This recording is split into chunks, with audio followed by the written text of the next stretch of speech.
And if Russia was really hell-bent on preventing NATO expansion east, why did it agree to a treaty that had this written in it? That would obviously be interpreted by any country as being, yeah, you can join NATO. When the operation of the machine becomes so odious, makes you so sick at heart that you can't take part. You can't even passively take part. I've been having numerous discussions and debates with tankies on Twitter as of late, and one of the issues that always pops up is this idea that there was an agreement between NATO and the Soviet Union, later Russia, that after the fall of the Berlin Wall, that NATO would never expand eastward. Now, in my previous video, I debunked this, but I'm going to go a bit more in depth because I only showed one of the treaties that involves this supposed agreement. But in fact, there was many, and I want to go through the comments made by people, including then Secretary of State James Baker, and how this has been misinterpreted to make it seem as if NATO made assurances that in fact it never made. And the person that has been mostly promoting this idea has been Vladimir Putin. Vladimir Putin's argument is precisely that NATO agreed at the time that it would never expand eastward, and that its failure to do so basically allows Russia to do whatever it wants with its neighbors in order to preserve its sphere of influence and actively prevent them from joining NATO, which is exactly what Russia did against Georgia back in 2008, which it invaded after Georgia seemingly was making moves towards joining NATO. And the conflict in the Ukraine right now, which also seems to be related to one of the points that Russia wants to make, one of the concessions that he wants to extract from the West, is an assurance that Ukraine will not join NATO. Now, let's look at the map first. Has NATO encroached on Russia's borders? The answer is obviously yes. It has expanded.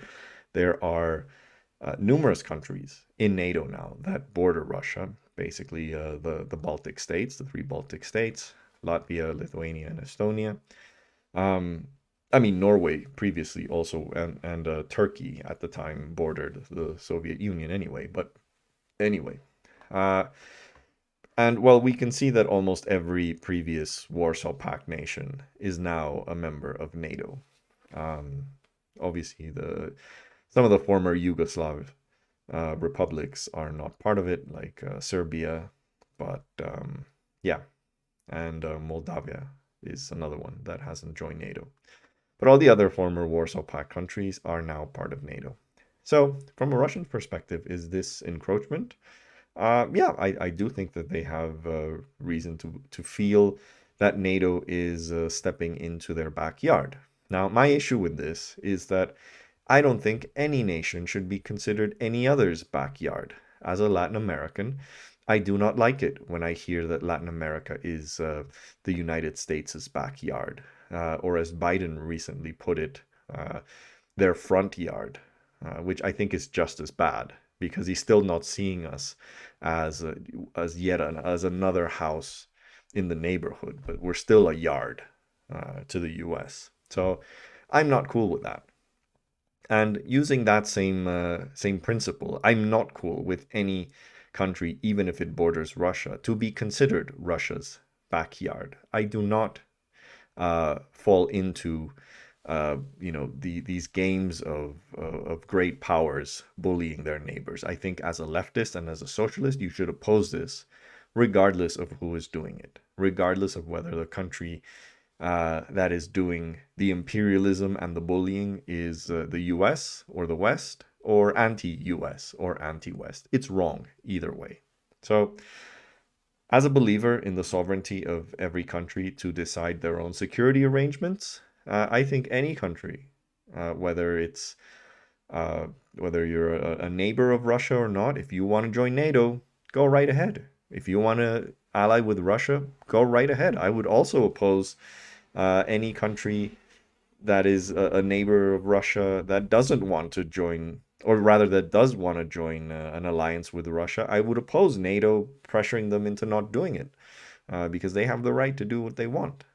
They have to make the decisions that make them feel safest. And if joining NATO or joining Russia is what makes any country feel safer, that's fine with me. Um, Here's what isn't a security arrangement, and I've said this to numerous of these tankies. A security arrangement is you not violating the sovereignty of another. That's not a security arrangement. That's bullying. That's imperialism, which supposedly these tankies hate when the West does it. But they're perfectly fine when Russia does it. But anyway, you've seen the map. Let's see what the statements were at the time. So, the issue that most of these people bring up were comments that James Baker made in 1990 while the post-Berlin Wall situation in Germany was being discussed. Now, the problem with the direct quotes that these people are bringing up is that those quotes are easily taken out of context, because all it says is, and this is the famous Baker quote, that there would be no extension of NATO's jurisdiction or forces of NATO 1 inch to the east. So the interpretation of those comments is that NATO will not expand eastward at all. The problem with this is that it fails to understand the context in which those quotes were made. And everyone, and when I say everyone, agrees on what the context is on this, I mean also Mikhail Gorbachev, who was then the leader of the Soviet Union and who was in these negotiations. And I'm gonna quote Gorbachev in a bit, but let's see let's read what this one article says. Part of the persistent confusion stems from the fact that what was said at the time sounds pretty clear in retrospective. On January 31st, 1990, West German Foreign Minister Hans-Dietrich Genscher declared, "What NATO must do is state unequivocally that whatever happens in the Warsaw Pact, there will be no expansion of NATO territory eastward. That is to say, closer to the borders of the Soviet Union." In February, Baker then told Gorbachev in Moscow that there would be no extension of NATO's jurisdiction for forces of NATO 1 inch to the east. Gorbachev then stated, "Any extension of the zone of NATO is unacceptable." Baker replied, "I agree." However, US officials backed away from these statements during the negotiations that followed, and the discussions focused on what troops and infrastructure would be allowed in the former East Germany, not whether a unified Germany would be a full member of NATO. Even Gorbachev agreed later that the entire discussion was about Germany and the terms of unification, not about the rest of Europe. So let's see what Gorbachev later said about this. This is an interview that he made with Russia Beyond the Headlines. The question posed was, one of the key issues that has arisen in connection with the events in Ukraine is NATO expansion into the east. Do you get the feeling that your Western partners lied to you when they were developing their future plans in Eastern Europe? Why didn't you insist that the promises made to you, particularly U.S. Secretary of State James Baker's promise that NATO would not expand into the east, be legally encoded? I will quote Baker, "NATO will not move 1 inch further east." Gorbachev replies, "The topic of NATO expansion was not discussed at all, and it wasn't brought up in those years. I say this with full responsibility. Not a single Eastern European country raised the issue, not even after the Warsaw Pact ceased to exist in 1991. Western leaders didn't bring it up either. Another issue we brought up was discussed, making sure that NATO's military structures would not advance and that additional armed forces from the alliance would not be deployed on the territory of the then GDR after German reunification." Baker's statement mentioned in your question was made in that context. Kohl and Genscher talked about it. So let's look at, later, what did Baker say about this later? Again, you don't have to believe Baker. I'm quoting Gorbachev, who's the one that you would be more inclined to believe. But this is Baker saying it to the New York Times, which, again, you don't have to believe what he says, but I am bringing it up just to be clear. Yeah, the bottom line is that's a ridiculous. Oh, so the record suggests is a selective account of what really happened, used to justify Russian aggression for years. While there was indeed discussion between Mr. Baker and the Soviet leader Mikhail Gorbachev in the months after the fall of the Berlin Wall about limiting NATO jurisdiction if East and West Germany were reunited, no such provision was included in the final treaty signed by the Americans, Europeans, and Russians. The bottom line is that's a ridiculous argument, Mr. Baker said in an interview in 2014, a few months after Russia seized Crimea and intervened in eastern Ukraine. It is true that the initial stages of negotiations I said what if, and then Gorbachev himself supported a solution that extended the border that included the German Democratic Republic, or East Germany, within NATO.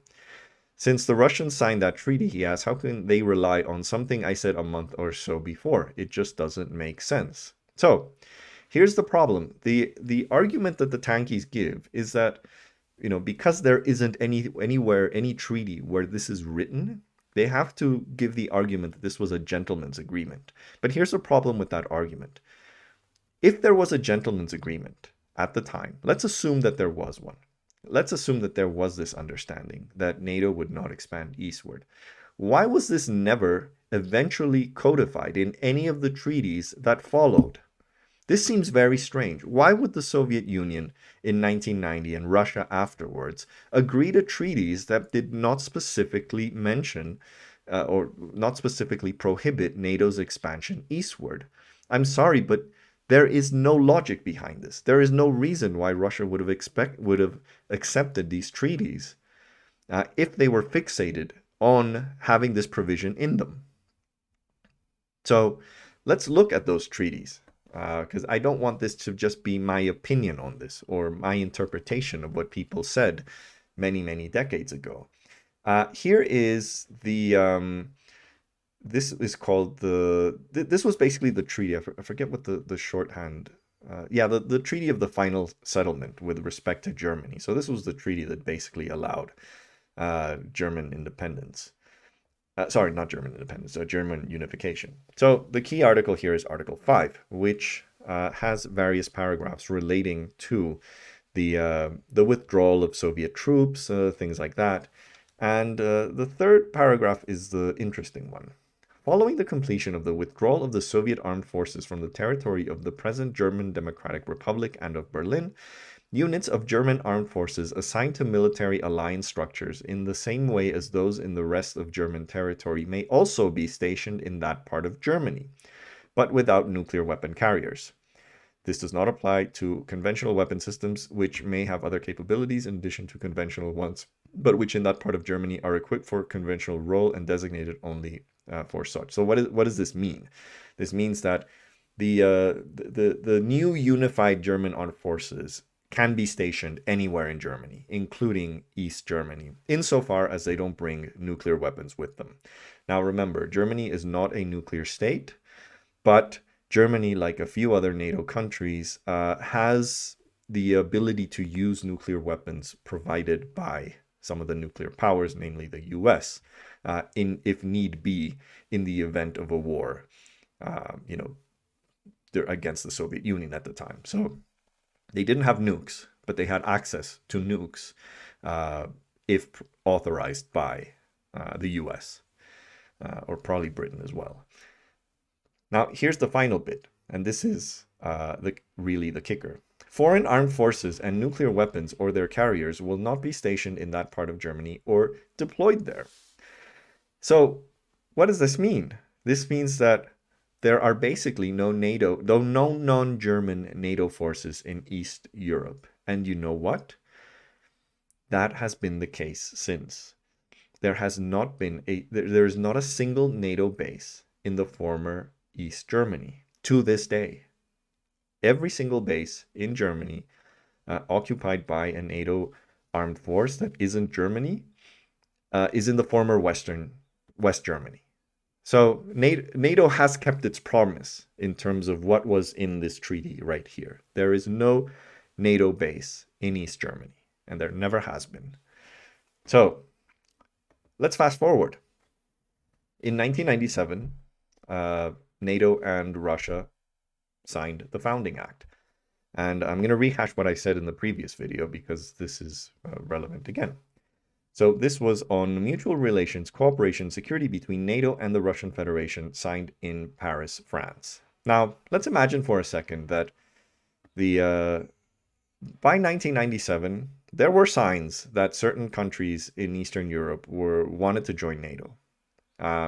There was actually some resistance, considerable resistance, I should add, by the US and by other European countries at the time, precisely because they didn't want to, offend Russia at the time. But in 1997, there were signs that there were countries in Eastern Europe that wanted to join NATO. So this was signed in 1997, and is there anything in this entire document that says that NATO will not expand eastward? The answer is no. In fact, there is this point, which basically says that yes, any country in Europe is allowed to establish its own alliances. So first, if refraining from the threat of use of force against each other as well as any other state, its sovereignty, territorial integrity, or political independence in any manner consistent with the UN Charter and the Declaration of Principles, yada, yada, yada. Respect for sovereignty, independence, and territorial integrity of all states and their inherent right to choose the means to ensure their own security. What does this mean? It means that they can set whatever alliances they would want. This is an obvious interpretation of that statement. And if Russia was really hell-bent on preventing NATO expansion east, why did it agree to a treaty that had this written in it? That would obviously be interpreted by any country as being, yeah, you can join NATO. Why would they do that? I really would love an answer to this. There isn't an answer to this, I might add. So there's just no argument here. There's just like zero argument. The only country that has violated other countries' territorial integrity has been Russia.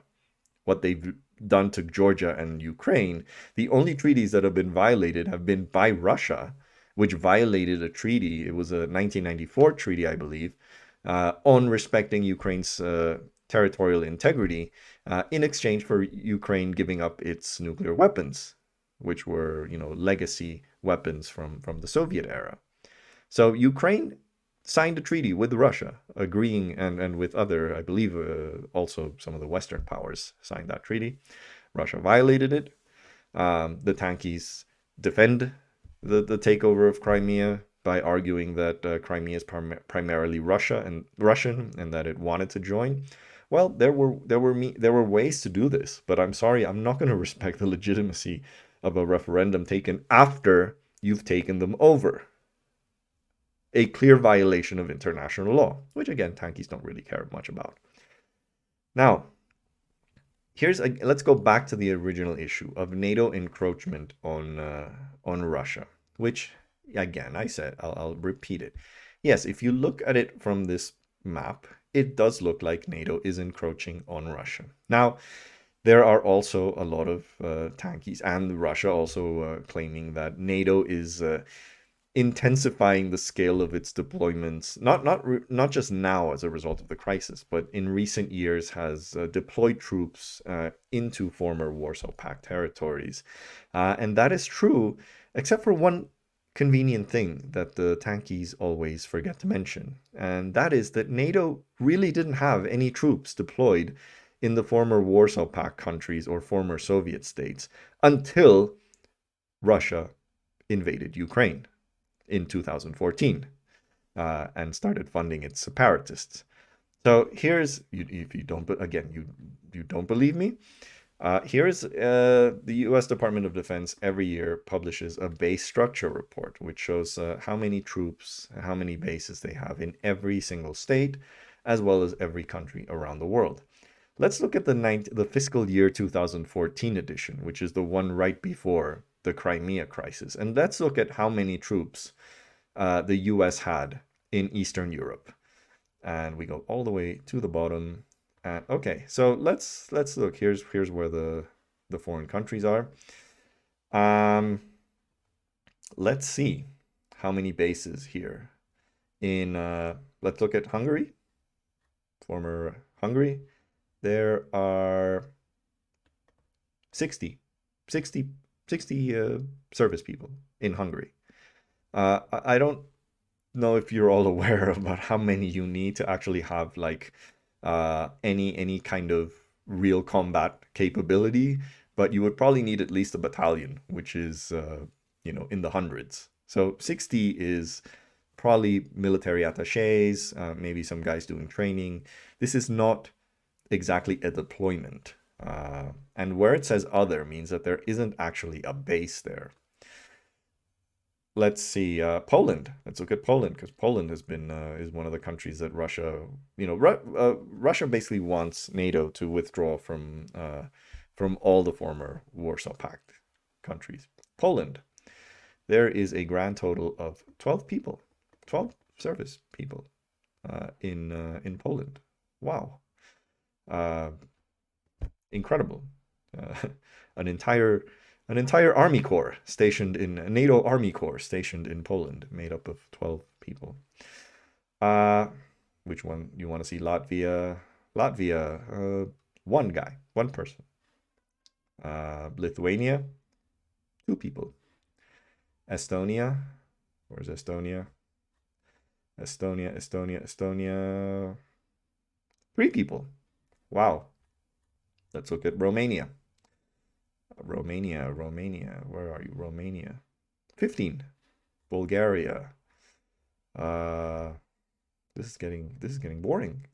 Nothing exciting here. Bulgaria, 8 people. Now compare with like Belgium, where there are, significant number of NATO assets there. That's quite a lot. That's around 2,000 troops there. Let's look at Germany. That's the country with the biggest number of U.S. troops in Europe. Yep, that's a lot of troops there. That's what I call presence. I should add, none of these are in East Germany, as I just mentioned earlier. Italy, where there's also quite a number of U.S. troops. Yeah, Japan. Yeah, big numbers right here, huge numbers. So basically, NATO did not really have any kind of major deployment in the former Eastern Europe until the Ukraine crisis. And currently, and this is from the Congressional Research Service, so currently, the United States has a rotational military presence in Poland of approximately 4,500 troops. So we went from, what was it here? I forgot. Yeah, we went from 12 people in 2014 to 4,500 after the Ukraine crisis. And what triggered this? Well, these deployments originated after the 2016 Warsaw Summit, where NATO agreed that it was going to reinforce some of the countries that were potentially under threat of Russia. And so 4 multinational battle groups were created. And each of these battle groups is basically led by one of the NATO countries. It's taking a bit too long. But yeah, one of them is British-led, one of them is Canadian-led, one of them is German-led, and the one in Poland is US-led. They are multinational. And they've been operational since 2017. So why am I bringing this up? Well, because this is the game that Putin is playing. He's basically creating, literally acting aggressively against its neighbors, pushing them to see Russia as a threat, thus making them likely to start negotiating on joining NATO or something of the sort. And having other countries like the Eastern European ones demand more NATO troops in their territory. And then, once that happens, Putin then claims that these new deployments, these negotiations for NATO membership, are evidence of Western aggression against Russia. That's the game that is being played here. So I am bullying you into finding some other group of countries to protect you, and then when those countries do make moves to protect you. Oh, that's aggression against me. That's the game that Russia is playing. And again, why did Russia invade Georgia? Because it wanted to join NATO. Why is the current crisis? Why did it flare up? Again, because Ukraine wants to join NATO. All of this is against the spirit. Not that NATO is breaking the spirit of some fictitious agreement that was made in 1990, but this goes against the spirit of a treaty that specifically says that any of these countries has the right to choose their own means to ensure their own security. And like I said, I think that NATO is obsolete, but I also think that any country, any sovereign state has the right to seek whatever security arrangements it feels necessary to ensure its own survival and its own protection. And I would say this if it was the other way around. And if Mexico was ever bullied by the US, which has happened in the past, I would be 100% in favor of Mexico seeking to ally itself with Russia or China or whoever else. And if it was China bullying Mexico, I would be okay with Mexico allying itself with the US. Okay? So I've made it clear in my previous video that what bothers me the most about tankies is just the lack of consistency in the arguments that they give. And this idea that their entire worldview just revolves around the issue of US bad, Russia good, China good, North Korea good. And they never really criticize that a lot of these countries, well, basically Russia, mostly, engages in the same kind of aggression and imperialism that the West does. And is it to the same scale? Well, to their neighbors, yes. In fact, it's worse. On a global level, I would definitely not make that case. And I made it very clear in that last video. Western imperialism is the single most malignant force in this planet, because it doesn't just operate on a military level. It operates on an economic one. It operates on a financial one. But this does not mean that we should give Russia a free pass, and this does not mean that we need to see this crisis between Russia and Ukraine as being driven primarily by Western aggression against Russia or Western encroachment against Russia. There should be no spheres of influences in this world. No leftist should support any country being anyone other's backyard or front yard or whatever you want to call it. Real socialism is believing that every country is equal, regardless of how big it is, regardless of how populated it is, regardless of how many aircraft carriers it has. Or army divisions.